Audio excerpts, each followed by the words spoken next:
If there were ever a ranking for revenge, this one would definitely be at the very top. He chained his enemy to the ground with iron chains. He planted a teak tree in his lower body and let the tree grow, using his body as fertilizer. He could neither die nor truly live. All this happened 70 years after the nuclear war, when the entire Earth had turned into a desert and humans had become more savage than animals in their fight for resources.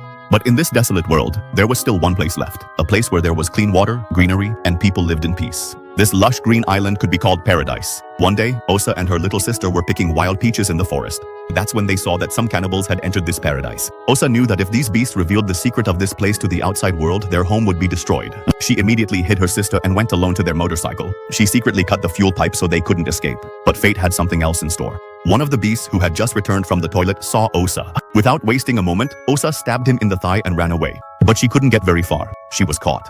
At that moment, she blew her whistle, which was a signal of danger. Her mother and the village chief rode their horses and gave chase. On a sandy dune, the chief leapt and with a single shot took down one of the beasts. The rest started to flee. But Osa's mother ran after one of them and killed him. But the battle wasn't over yet. Osa's mother knew that they couldn't leave any enemies alive. She bid farewell to the chief and set off alone on a motorcycle to pursue them. Meanwhile, Osa regained consciousness and bit through the enemy motorcycle's fuel pipe, causing the bike to stop and buying himself some time. By now, Osa's mother had reached higher ground. She took aim from a distance, but when the enemy used Osa as a shield, she had to shoot at the tire instead. But by then, it was already too late. The enemy had already returned to his tribe. There, he shouted to his companions, telling them that he had found the path to heaven and that this girl was the proof.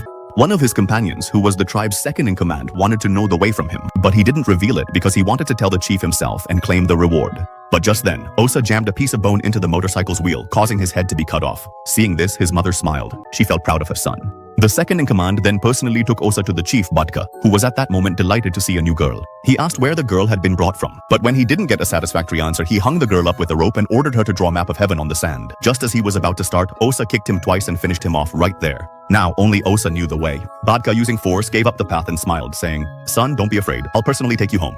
Then he sent him off to rest. Let a girl go from Osa because he didn't want any other child to fall prey to someone. He took his motorcycle, grabbed some peaches, and set off through the dust. But the girl broke her promise. She told everything to the rest of the monsters. The monsters chased him, shot at him, and set fire to the motorcycle's fuel tank. The fire spread onto Osa's mother's back. She put herself on the ground to put out the flames, but her back got burned. Just then, Badka arrived with his men. The mother gave Osa a whole peach pit and said, "Son, take this home. Look at the sun and the North Star to find your way and make sure to plant it." Mother started the motorcycle, Osa set off, and Mother stood guard over the valley with the Juji Chang. The enemies kept coming and kept falling, but in the end, the bullets ran out and she was surrounded. Then her screams began to echo through the valley. Osa, running far away, heard her mother's screams and her heart broke. He went back to Badka and begged him to spare his mother. But Badka, who had become king by climbing over the corpses of the dead, had a heart of stone. Mother was tied to a dry tree. She was bleeding, but even then, she signaled to Osa not to say anything. Tears kept streaming from Osa's eyes, but he said nothing, and his mother didn't utter a word until her last breath.